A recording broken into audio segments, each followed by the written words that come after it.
Okay, what's going on YouTube? What's going on YouTube? It's your man Ken, checking in. I just want to show you some new things I got. Got the S16 digital snake, 32 channel digital snake. The reason why it's 32 because I purchased two 16 channel digital snakes, and they combine together through the E50. It is one Cat 5, one Cat 5 going to going into the AES 50.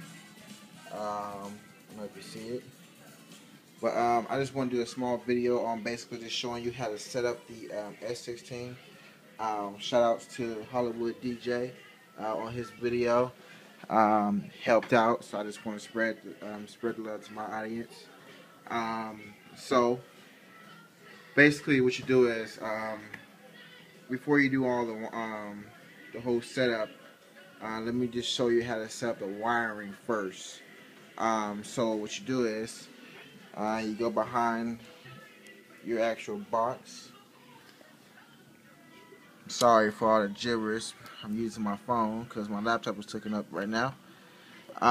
So the way you do it is A port on you're gonna go. Your top one is obviously your input 1 through 16, and your bottom one is your 17 through 32 channels. That's how you should set it up. So your first port and your back. Let's see. Man, this iPhone don't got no. Can't turn the light on while I'm recording. So basically, your first port, A, is going to be obviously your digital mixing board coming from your X32.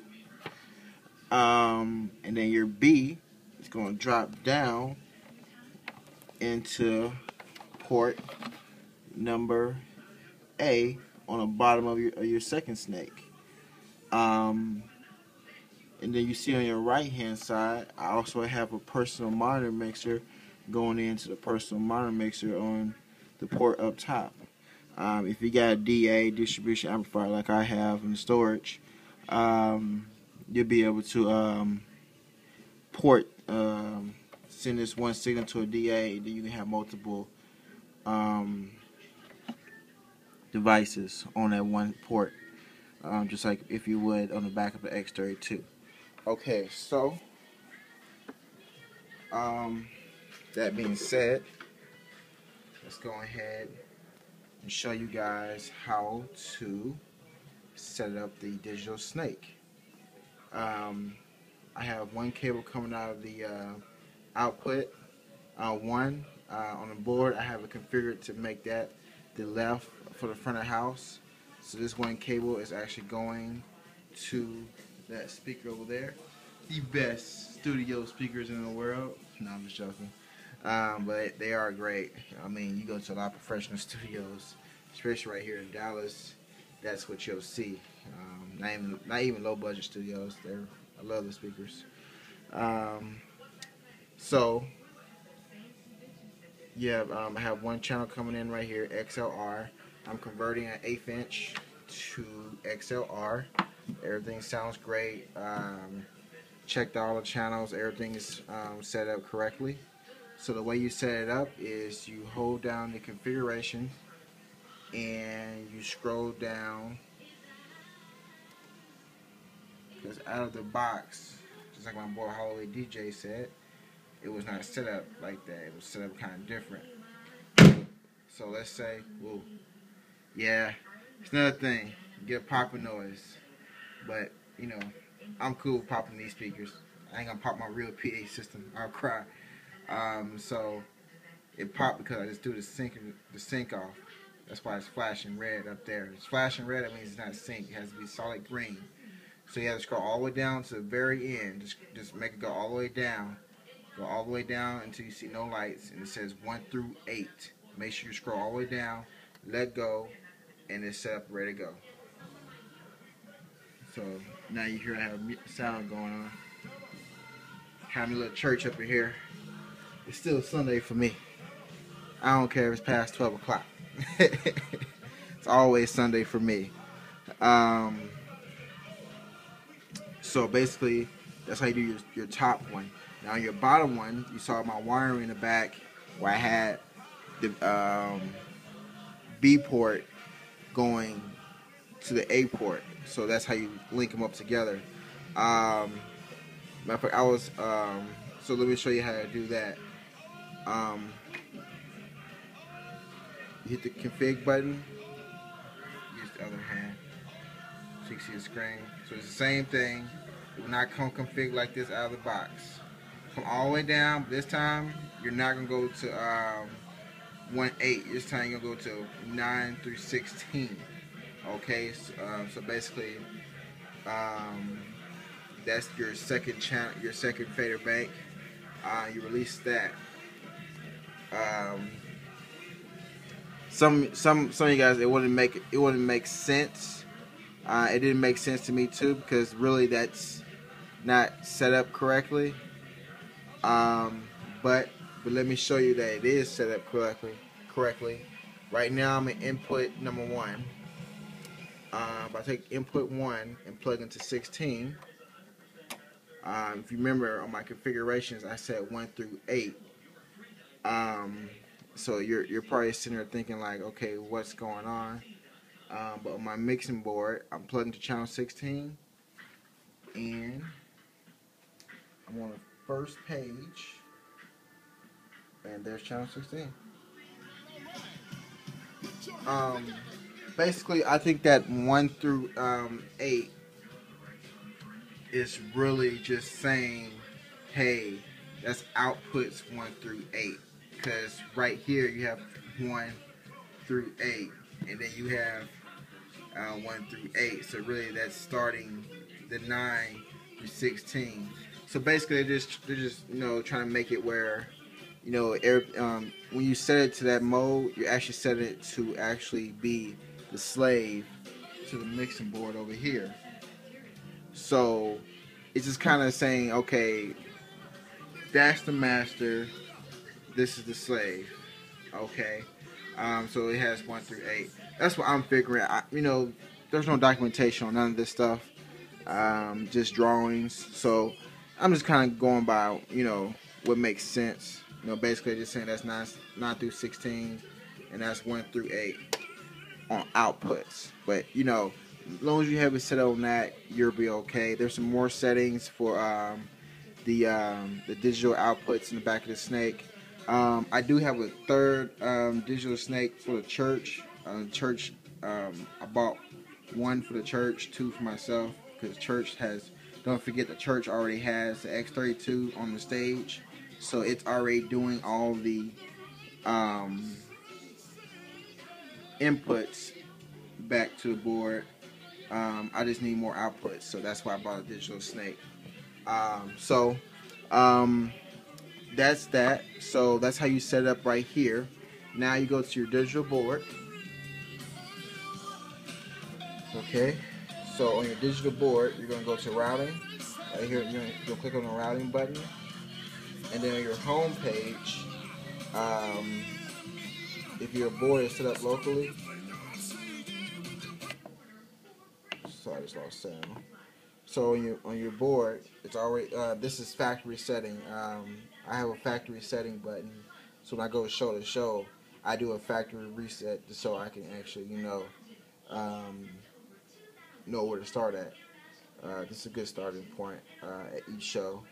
I know you guys set it up every time. I do have a setting for the digital snake as well, but it has factory setting mixed in with a digital snake, and I will be making one for this one. So you just basically scroll down to your A, because I'm plugged into the A port back here behind the board. Okay. And so you scroll down to A, 1 through 8, 9 through 16, 17 through 24, 25 to 32. And that will get all your inputs coming from your digital snake. on the output. Me personally, I like to have my front of house on output 1 and left and right, 2 for right, left for 1. So once you go to your outputs, you're gonna go scroll to 1. You're gonna make your left. Number 2, you can make your right, and all your other outputs. You can send your buses, your matrix, whatever you want to send. Just whatever you want to do. Make sure it's on post fader because you don't want issues. But you can do it anything you really want. So just don't never forget that. Oh wow, I just saw something I needed. I needed that delay at the church to add a new mix. Okay, I just got a point. And right here is your P16. Other videos that you're seeing, I haven't made a video on the P16 yet. Basically, you go to your P16 output and you just say, okay, I want channels 1 to come directly out of here into there. Because I don't have P16 connected into my back of my board, because of the Cat 5 cable that I have connected through the output of this board going to the input of this board. The P16 is actually talking through that the Ultranet is actually combined into this S16. So I'm sorry, y'all. It's like, I'm so sorry I'm talking in British. It's 1:30 in the morning. As you see on my clock, it is early in the morning. I went to my storage and pulled everything out, so I'm a little tired. So that's basically the P16. You can still control your P16, send any channels that you want to your S16 through your X16. So everything's still the same. There's no difference. There's no other setup you got to do in your S16 to get it to work. It comes pre-configured. You don't have to do no extra thinking. I was thinking that you're gonna have to do some extra work, but you don't. So also now scroll down to your AES50 A output. The good thing about it is this is already pre-configured for you. So you don't have to worry about, if I switch that, you see how the sound cuts off. It's already pre-configured to your local outputs. So it's basically taking your local outputs and sending it through your output to the digital snake. So the good thing about it is it's already pre-configured. You don't have to worry about that, doing all that. Once you get your outputs done, that's all you have to worry about. I mean your inputs, not your inputs. Once you get your inputs synced, you're good to go. Oh, I'm so sorry. There's one more thing you gotta know as well. Compared to the digital snake, from board to X32 to X32, this is a little bit different. Well, no, I want to say out of the box factory mode. This is already set, but just in case you want to change your sample rate, either 41 to 48. They both work with no problem. You don't have to change anything on the digital snake. It's automatically done. I got 41 because I just wanted to test and see if it'll work without me changing anything on the S16. And on here I have it set to local. Your local, you want those set to local as well for your synchronization, because this is your master. The board is your master. That is your slave. For you, everybody who works on in the studio, you know exactly what I'm talking about. Well, it's actually coming to live field too as well. Okay, that's how you set it up. I do also want to show you guys a couple tricks that I did. I have a show coming up in March that I'm going out of town for. So that's why I had to get this digital snake in. Basically, a couple tricks I did. I went to Lowe's. I went to Micro Center. I don't know if a lot of people have Micro Center in your city. Micro Center or Fry's Electronics is your best place or you can buy it online. But I brought Cat 6. This is Cat 6, not Cat 5. So a lot of guys, if you're wondering if Cat 6 will work with this unit, it will. Just remember for everybody who knows the difference between Cat 6 and Cat 5, they're both exact same pins. Everything's still exact same. It's just because they increased the bandwidth by separating all the cables. So you might get better, cleaner sound with Cat 6. So right here on this spool, right here, I have coming out of the output. This little hole right here. It's coming out of here into the back of here, and then that cable is following into the digital snake. There is 300 foot exactly on here. The way I know it's exactly because there's numbers that count on the actual cable. So there's 300 feet on this spool. This is unshielded cable. I shielded the ends. The ends are shielded, but the cable is unshielded. Would you need shielded cable? Depending on your environment, but Cat 5, it's getting so advanced. The technology, it's coming to a point where you don't need anything like that. So basically, I work my church environment. We haven't used shielded cable. We didn't. We already had existing Cat 5 from our Avion system, Avion digital snake, and you really don't need shielded Cat 5, Ethernet. Anyone works, and but don't forget we are in install environment, so portable. You never know what you're running into. So, but this is unshielded Cat 6 cable. So just show you guys a little thing what I did. Like I said, I went to Lowe's and I bought this little reel. It was like 15 bucks. You go home. I saw one at Home Depot as well, and I bought the cable from Micro Center. I would recommend buying bulk cable. I bought 1,000 feet, and I put 300 feet on here. And this right here, you're gonna laugh. I don't know if you can see it, because it's black. This is actually made for extension cords. So, this is basically something just to save some money, because if you buy a reel like this online, you're talking about $100 and plus. It's 15 bucks. Can't beat it. And you put 300 feet on, a spool on here, and it spins freely. Very good. Make sure that you don't have it connected to your board, because it will flip around. So, I recommend just making your own cable. Don't go out there and buy no cable. If you don't know how to make no cable, take it to your local Best Buy. The Geek Squad will probably charge you to terminate it. But you only need two sides terminate it, because you got one Cat 5 going to your board. So that's just a little trick I just want to show everybody to save you some money for this whole total project. For the Cat 6, the ends, the shielded ends, everything, I ended up spending like $200 total, even for the reel, because the Cat 6 was like $160 for the 1,000 footer. So it's about $200 for the whole setup. That saves you a lot of money. You try to buy that somewhere else, you're gonna lose a lot of money. I do have the ends that have they look like XLR jacks, but I do have those ends as well. I'm not gonna put it on here yet until I figure out if I'm still thinking about it. I might go ahead and put it on there, because now I know that the Ultranet does work through the 16.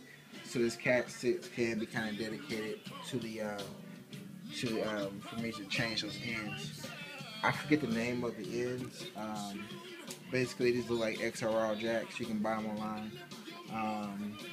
So basically, it just makes it a lot more stronger. But that's really about it. That's really about it. If you got any questions, email me at ken.brown@onthemount.org. If you want to know anything about the digital S16 snake, how the quality is, anything latency, anything like that. I expect to have low latency with this box because I already used digital snake through the X32 to X32, so there's no latency in it at all. And don't forget, I am using 300 feet. This is actually 300 feet, and it's real going over here. So just imagine me being 300 feet away from this digital snake. I am going to try to see if it can get up to about 1,000 feet. So I will be testing that out just to see. I'm gonna do some more tests. As well. I'm going to try to figure out if I can use 2 digital snakes and split them up between 2 Behringer boards. I know how to do it through the Behringer's website, just basically saying you gotta jump the 2 boards and 1 board gets the digital snake. But I'm trying to figure out, is there another workaround to try to get that to work. I'll let you guys know if I got it to work. If I don't get it to work, you won't see a video. So if you have any questions, just email me or comment on the page. This is Ken Brown. Checking out on the Behringer X32 and the S16 and the personal mixer. I actually really didn't talk about it, but check it out. You guys have a good day. Good night.